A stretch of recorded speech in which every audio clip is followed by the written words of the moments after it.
a hotel last night. When we got into Cape Breton yesterday, it was late in the afternoon. After we finished seeing all the lighthouses, we were in the mood to get a little fancy.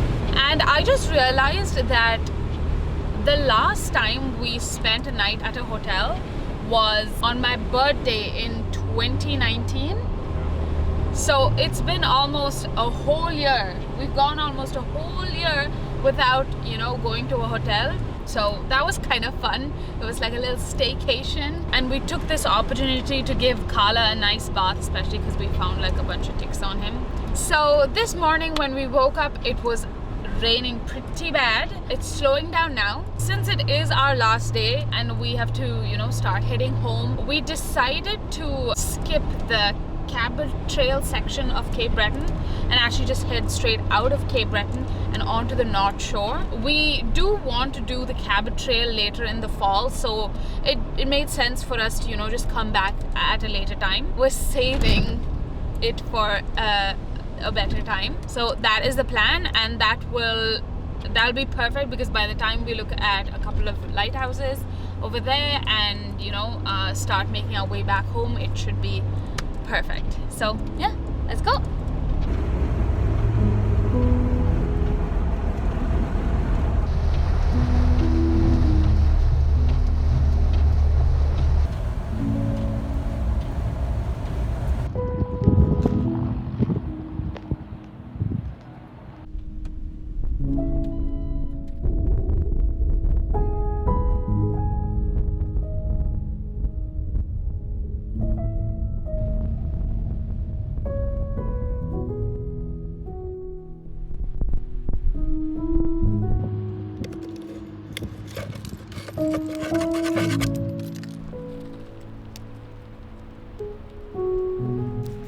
Good boy, Paula. Good boy.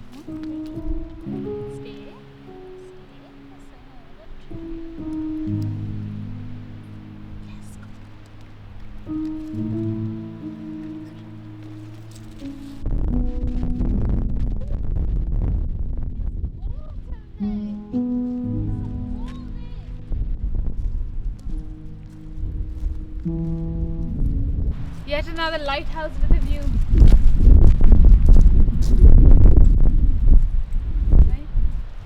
Our first stop on the North Shore was Walton Harbour Lighthouse. Walton Harbour was put into operation in November 1872. After its closure, the lighthouse was saved by Ted Burgess and local historian Reg Clark, who donated thousands of hours of work in improving the tower and surrounding grounds. In 1991, the municipality of East Haines acquired the lighthouse, and the tower received heritage status in August 1992. The restored lighthouse and grounds have been developed into an interpretation center with a nicely landscaped picnic area as well as a short nature trail.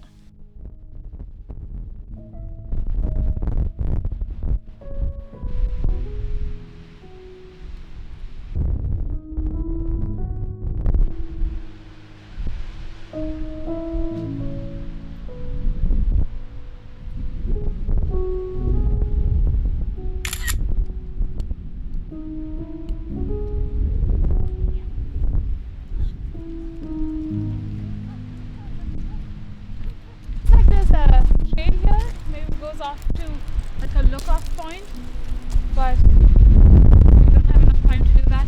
I wish we had more time so we could, explore more, these things and like take off these trails, but well, another day.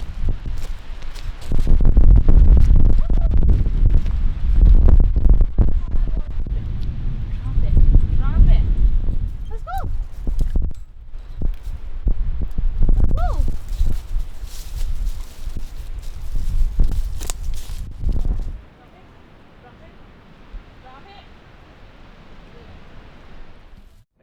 Mentioning in this traffic report, and you can always get in touch on Twitter at CBC Traffic.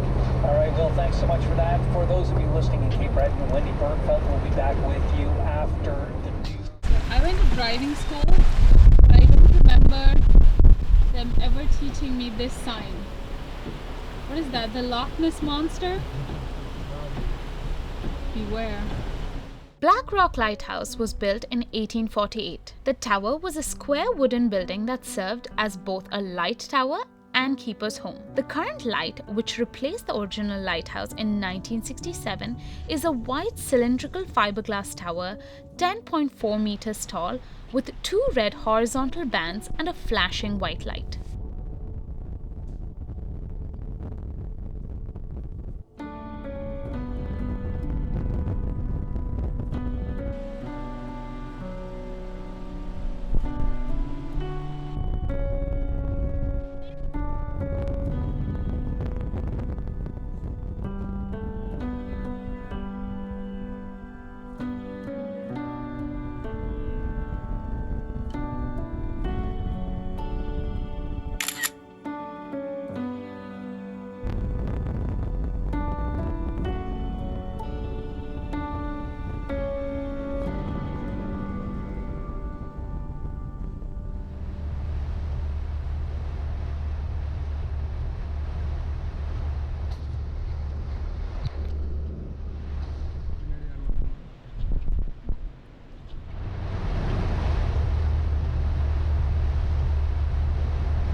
Okay, so this next lighthouse we're looking at is unlike any other we've seen. It is that one lighthouse that said, I'm gonna be different and I'm gonna break the norms and I'm gonna be unconventional, and we really like this lighthouse. This reminds me of our lighthouses in India because They are black and white? yeah, they are black and white. Most of the old Oh, ones. I gave it away. A former lighthouse was constructed at Margaretsville in 1859. Margaretsville Lighthouse is a square wooden tower with sloping sides. It was built in the common pepper shaker style and featured a wide black horizontal stripe early on. The black stripe is the only day mark of this color in all of Nova Scotia.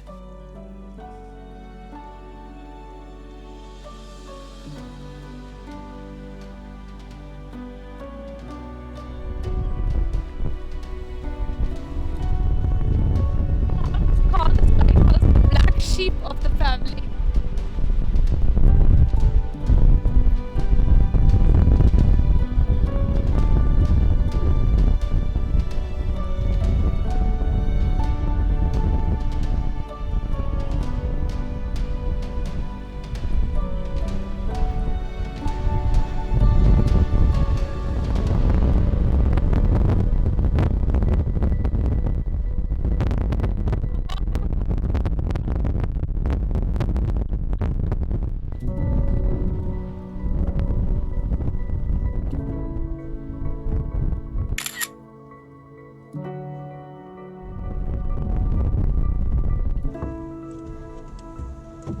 Good boy, Carla. Good boy. Carla. Go get it. Go get it. Come on, Carla. Go back. Please. George next. Stop this. Me. Connected to me. So that's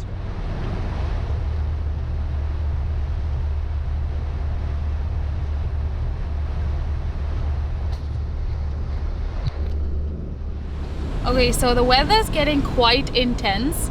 We have seen 3 lighthouses today. We're hoping we can see a couple more along the stretch before it gets too dark or before the weather gets too bad. Let's see how that goes.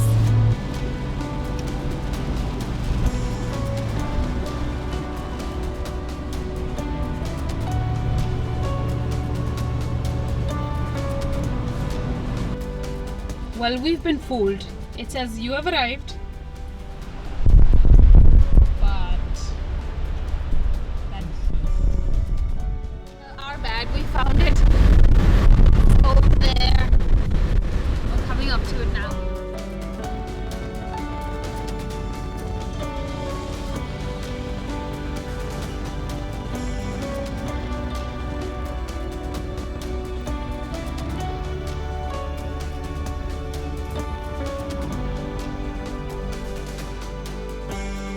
Fort George Lighthouse was completed in 1888.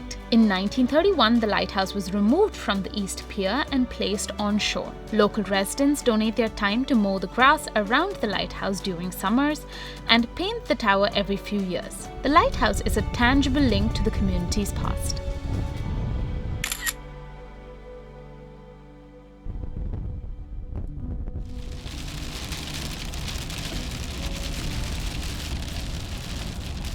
Hampton Lighthouse is a white wooden pepper shaker tower standing 10.1 meters tall and topped with a red roof. The tower was built in 1911. The lighthouse overlooks picturesque Chute Cove. It has also been designated as a provincial heritage property, which ensures the lighthouse will not be structurally modified.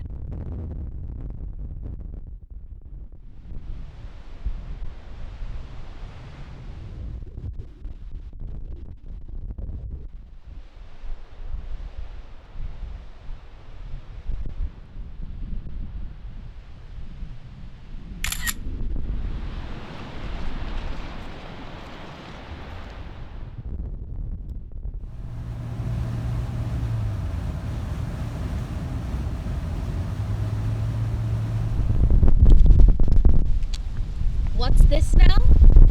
This is highly unacceptable.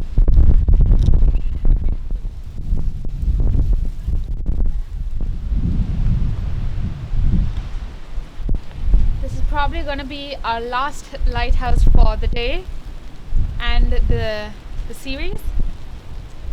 The weather's getting bad. It's getting dark. Let's go check this one out. The Annapolis Lighthouse was built in 1889 on the water's edge on St. George Street at the site of the old government house, which burned down in 1833. Annapolis Royal Lighthouse has been owned by the Historical Association of Annapolis Royal since 2004 and was thoroughly restored in 2016. Okay, so we managed to squeeze one more lighthouse in, and I'm glad we were able to squeeze this one in, because this is one of those lighthouses like Cape Fortune that we come to often. I remember the first time we came here, it was when we got our Comanche. I remember it being a really long drive all the way from Quebec, so it was a perfect place for us to take a quick break. So yeah, let's go look at one last lighthouse before we head home.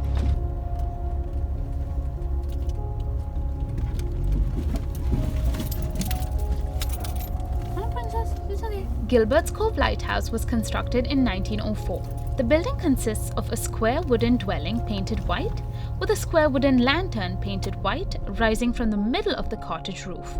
The roofs of both the dwelling and the lantern are painted red.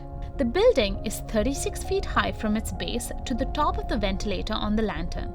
The lighthouse, which was declared a provincial heritage site in 1990, is a very picturesque setting. Sitting down in a valley with Digby Neck just a kilometer or so across the bay, it makes a great place for having a picnic, strolling the beach, or watching the sunset over St. Mary's Bay. Just like we did as we said goodbye to the last lighthouse in this series. And with that, we call it a wrap. Over the course of 4 days, we saw over 30 lighthouses, each so different from the other, some easily accessible, some not so much. But what a fun challenge it was to try and see as many lighthouses as we can across Nova Scotia and learning about these historic landmarks and the communities around it. We hope you enjoyed this series as much as we did making it. And like always, like this video if you like this video, subscribe to our channel, and leave your questions and suggestions in the comment section below. That's it. Thanks. Bye.